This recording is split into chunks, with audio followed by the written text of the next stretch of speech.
পৃথিবীতে সবচেয়ে দামি দুটি শব্দ হলো বিশ্বাস আর অপেক্ষা। বিশ্বাস যা সবাই রাখতে পারে না, অপেক্ষা যা সবাই করতে পারে না। হ্যালো এভরিওয়ান, আসসালামু আলাইকুম। কেমন আছেন সবাই?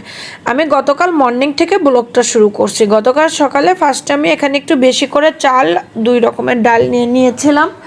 নিয়ে এখানে আমি খিচুড়ি রান্না করব, এর প্রস্তুতি নিচ্ছিলাম আর কি। সব রকম মশলা দিয়ে প্রথমে আমি এভাবে সুন্দরভাবে খিচুড়িটা এখন হাতে মেখে নিই, যেহেতু প্রেশার কুকারে বসাই।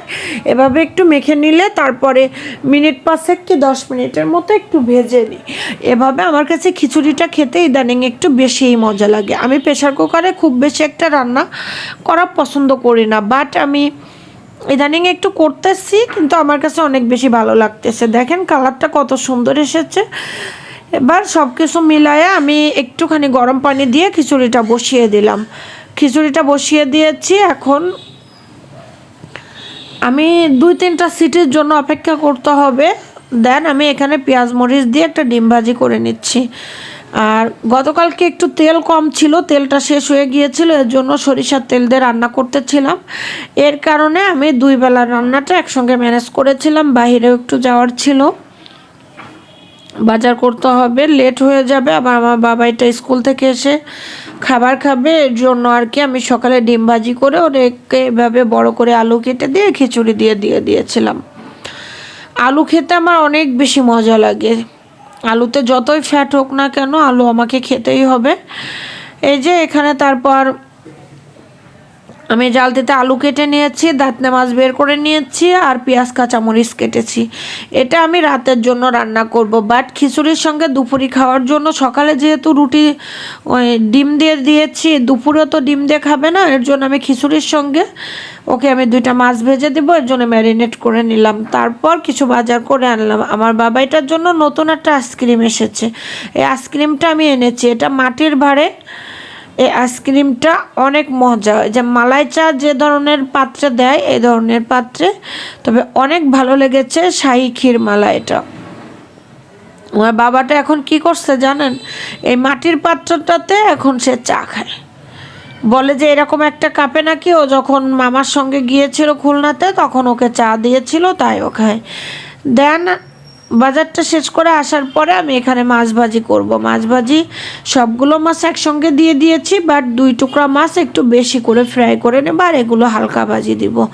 আমার তো মাছ ফ্রাই করতে একটু দেরি হচ্ছিল, কারণ আমার বাবাটা স্কুল থেকে চলে এসেছিল। তখন ওকে বললাম তুমি আইসক্রিমটা খেয়ে আমার জন্য ওয়েট করো, আমি মাছটা ভাজা হলে তোমাকে খাবার দিয়ে দিব।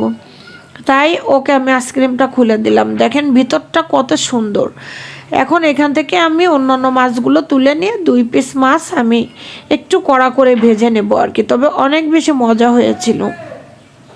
ফ্রিজে যে কোনো মাছ অনেক দিন থাকলে খেতে একটু স্বাদটা কেমন হয়ে যায়, তারপরেও কোনো বিষয় না।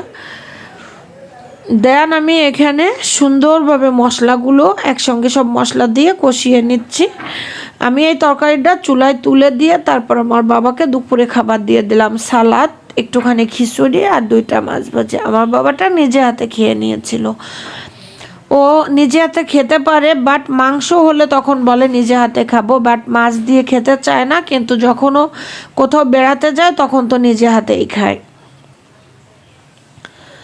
আমিও ইচ্ছা করে খাইয়ে দিই, কারণ অনেক সময় থাকবে তো নিজেরই খেতে হবে। যাই হোক, একটু ইমোশনাল হয়ে গিয়েছিলাম। তারপর মশলাগুলো সম্পূর্ণ কষিয়ে আমি এখানে একটুখানি ঝোলের পানি দিয়ে দিয়েছি। আমি এই পর্যায়ে চুলার আঁচটা মাত্র 1000 রেখেছিলাম, কারণ আমার অন্যান্য কাজ ছিল। আমি তো চুলা ধরে নিয়ে বসে থাকলে হবে না।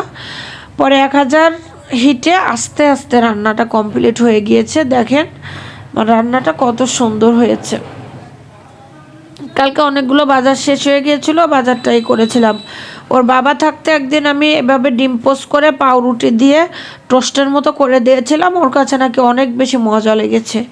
তাই 3-4 দিন থেকে শুধু বলতো যে আম্মু আমাকে একটু ওটা করে দাও, কিন্তু আমার আসলে সময় সুযোগ হয়ে উঠতেছিল না, পাউরুটিটাও ছিল না বাসায়।